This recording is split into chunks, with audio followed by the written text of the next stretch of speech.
পুর নিয়োগ দুর্নীতি মামলায় রাজ্যের প্রাক্তন মন্ত্রী সুজিত বসুর বিরুদ্ধে চার্জশিট দিয়েছে এনফোর্সমেন্ট ডিরেক্টরেট। চার্জশিটে নাম রয়েছে সুজিত বসুর ছেলে সমুদ্র বসুর। বৃহস্পতিবার বিশেষ ইডি আদালতে জমা দেওয়া চার্জশিটে সুজিত বসুর বিরুদ্ধে 20 কোটি টাকা আত্মসাৎ করার অভিযোগ রয়েছে। সুজিত বসু ছাড়াও পুর ও নগরোন্নয়ন দপ্তরের তৎকালীন আমলা জ্যোতিষ্মান চট্টোপাধ্যায়ের নামও রয়েছে সেখানে। ইডির অভিযোগ, জ্যোতিষ্মান তার পদকে কাজে লাগিয়ে সরাসরি দুর্নীতিতে মদদ দিয়েছেন এবং আর্থিকভাবে লাভবান হয়েছেন। 186 পাতার ইডির জমা দেওয়া নথিতে উল্লেখ করা হয়েছে, পুর নিয়োগ দুর্নীতিতে প্রায় 250 কোটি টাকার লেনদেন হয়েছে।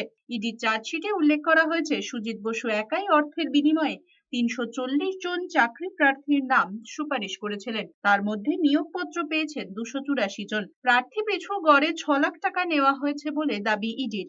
শিক্ষায় নিয়োগ দুর্নীতির তদন্তে নেমে রাজ্যের পুরসভাগুলোয় নিয়োগ দুর্নীতির হদিশ পায় ইডির আধিকারিকরা। সল্টলেক ও হুগলিতে অয়নশীলের বাড়িতে তল্লাশিতে বিপুল নথি উদ্ধার হয়। সেই সূত্রেই সুজিত বসুর নাম সামনে আসে।